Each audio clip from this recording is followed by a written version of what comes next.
सामान्य वर्षा रे बेहाल हो पड़ुछि रास्ता गुड़िकर स्थिति। आमे वर्तमान अच्छु खोर्धा जिलार राजसुनाखेलू सागरगाँ को संजोग करथुवा रास्ता मात्र दिने दुई दिन वर्षा रे किबळी भाबरे स्थिति हेछि। मु सीधा सळ कैमरा पर्सन कहबी देखिया पई जे किबळी भाबरे रास्तार स्थिति हेछि एवं जो रास्ता दे प्रत्येक दिन कॉलेज हाटबस्त कॉलेज राजसुनाखेला कॉलेज एवं बोलगड़ कॉलेज को यातायात करछन्ती पाखापाखि 5-7टी पंचायतर लोक अन्य पटर मध्य एई मुख्य रास्ता दे अनेक लोक यातायात करछन्ती किंतु स्थिति संपूर्ण भाबरे बेहाल हेछि। जेतेबेले अधिक वर्षा होछि एई रास्ता ऊपर मध्य आंठे उचर पानी चलछि एवं सीधा सळ आमे प्रतिक्रिया नबा लोक मानकर जे किबळी भाबरे रास्ता अवस्था रही रास्ता कौन सबू से हैरान सम्मुखीन होती। आगे कौन कहे जे रास्ता को नहीं बर्तमान बेहाल स्थिति एवं लोक मैंने प्रत्येक दिन किसी ना कि अघटन शिकार होती। देखु ए रास्ता राजसुनाखेला सागरगाँ पर्यंत संजोग करुच्ची। ए रास्ताटी 4 मास है तैयारी ये हूँ ए वर्षर प्रथम वर्षा प्रथम लघुचाप जोटी कि प्रथम वर्षा यहाँ कहुए। यही प्रथम वर्षार ए रास्तार अवस्था या ये देखु ये नुह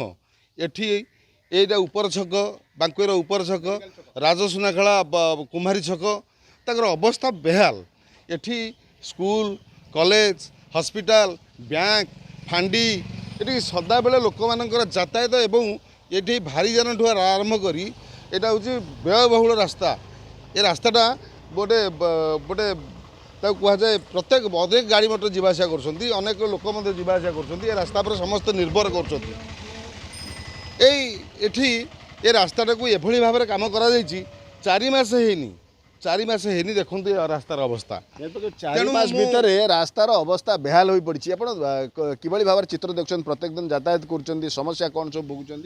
समस्या बहुत जेहेतु यहाँ जनबहुल रास्ताटा ये टूरिज्म प्लेस गोटे अच्छी मुंडियापड़ा आमर फतेगड़ द्वितीय अयोध्या कहते बहुत लोक द्वितीय अयोध्या फतेगड़ राम मंदिर यही रास्ता देकी नीलमाधव कंटिलो यही रास्तार ही यातायात करा पड़ता है। राजसुनाखेलू भापुर कंटिलो पूर्तभेगा रास्ता 4 मास तले रास्ता होता किंतु आज गोटे वर्षार यही प्रथम लघुचाप बर्तमान देखूँ रास्तार अवस्था यातायात केते हैरान पड़ुंट लोक मैंने प्रत्येक दिन यही रास्ता दे यातायात कर प्रत्येक दिन दुर्घटनार शिकार होती। कौन कह आज्ञा बर्तमान जो रास्ता को देखिए ताल प्रत्येक दिन कॉलेज छात्र छात्री जाऊँच स्कूल पढ़ा पिला भी जाऊँच कौन सब समस्या आज्ञा 4 मास पूर्व रास्ता तैयारी होता सागरगाँ राजसुनाखेला सागरगाँ पर्यंत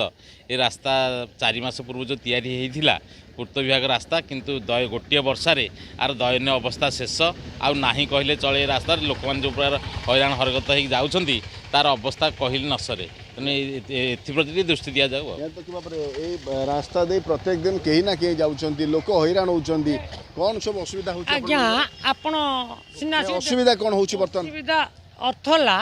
ये जो रास्ता घाटर कर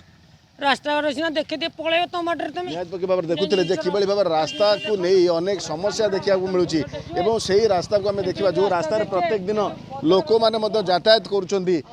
रास्तार हालत बर्तमान जो देखा ताले संपूर्ण भाव में बेहाल हो पड़ी। जो दिने 2-4 मास पूर्वर ए रास्ता को निर्माण करा ये रास्तार रिपेयरिंग करा तेबे सामान्य गोटे वर्षार किभली भाव में बेहाल हो स्थिति एवं जो देखिए ताल संपूर्ण भाव रास्ता तमाम ये अवस्था रही जो लोक मैंने प्रत्येक दिन दुर्घटनार शिकार होती अघटनार शिकार होती तेणु दिन पर जो राति यातायात करेतु प्रमुख रास्ता ये रही तेणु अनेक लोक या फल असुविधार सम्मुखीन होती मेडिकल पड़ुं तेणु केउठी ना केउठी जो कर्मचारी माने जो ठिकादार माने ए रास्ता को नौचंदी तार गुणवत्ता प्रति विभाग दृष्टि देवार आवश्यक रही तुरंत ये प्रमुख रास्तार मरामती सह नूतन रास्ता को निर्माण करिवार स्थानीय अंचलवासी बर्तमान दाबी कर। खोर्धा कलामणि रमेश साहू कनक न्यूज।